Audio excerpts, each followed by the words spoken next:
Magandang umaga sa inyong lahat. Ako nga pala si Julio M. Simon at ngayon ay pag-uusapan natin ang tungkol sa mga uri ng pangalan. So ano nga ba ang mga uri ng pangalan? So mga uri ng pangalan, ito ay may dalawang klase. Meron itong pangalang pambalana at pangalang pantangi. So, naintindihan niyo ba mga bata? So, ngayon, ang pangalan, isa itong salitang ginagamit sa pantukoy ng ngalan ng tao. So, tao, ano yung tao? Ang tao, isa itong, halimbawa, sa inyong pamilya ninyo.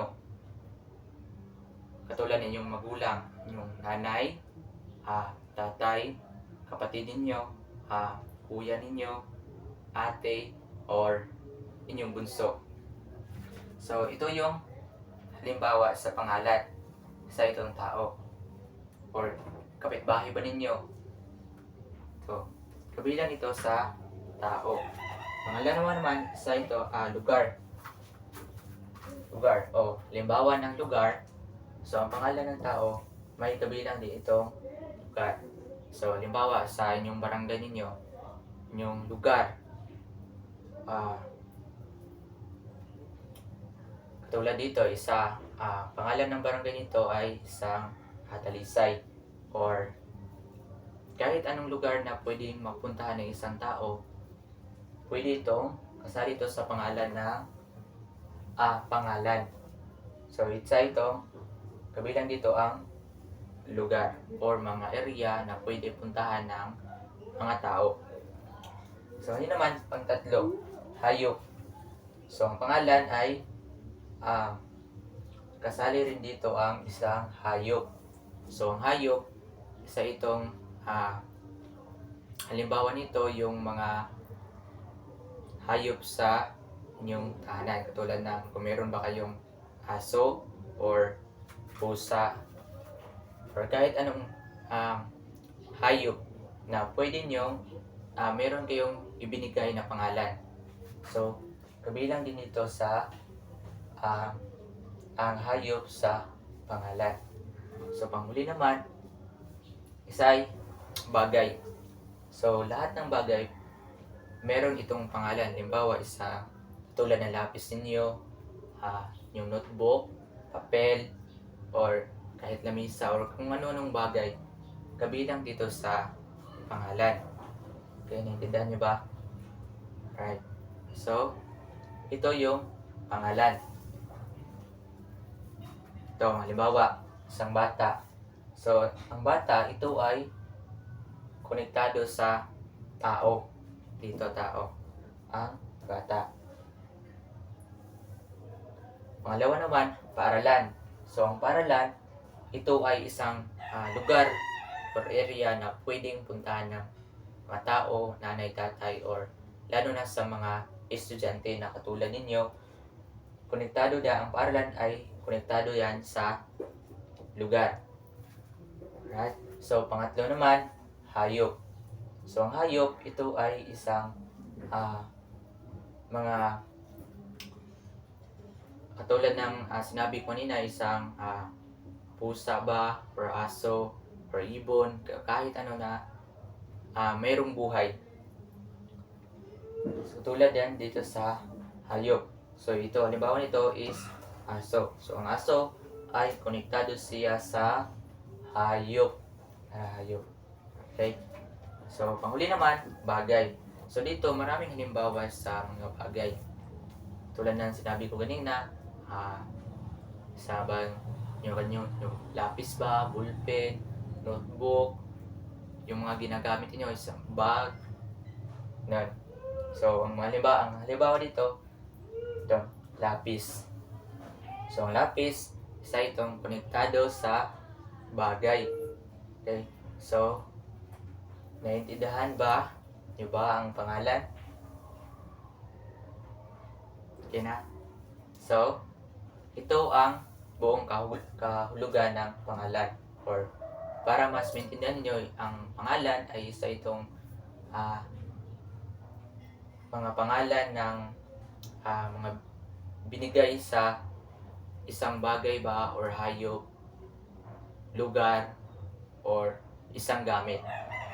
Ngayon naman, dahil tapos na tayo dito sa pangalan, dadako naman tayo sa dalawang uri ng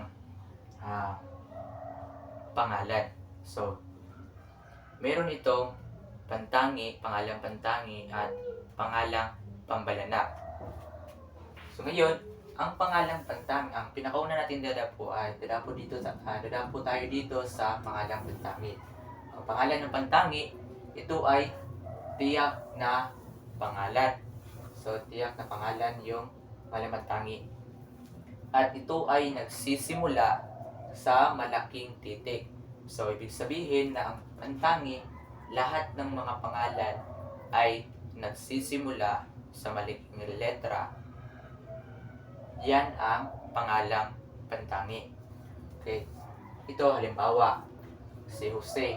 Si Jose, ito ay pangalang pangtao or pangalan ng tao. So ito ay nagsisimula sa malaking titik. Ito, Jose. Letter G. Okay? So, kalawang halimbawa naman sa Manila. So, ano ang Manila? Manila, isa itong malaking lugar sa Luzon.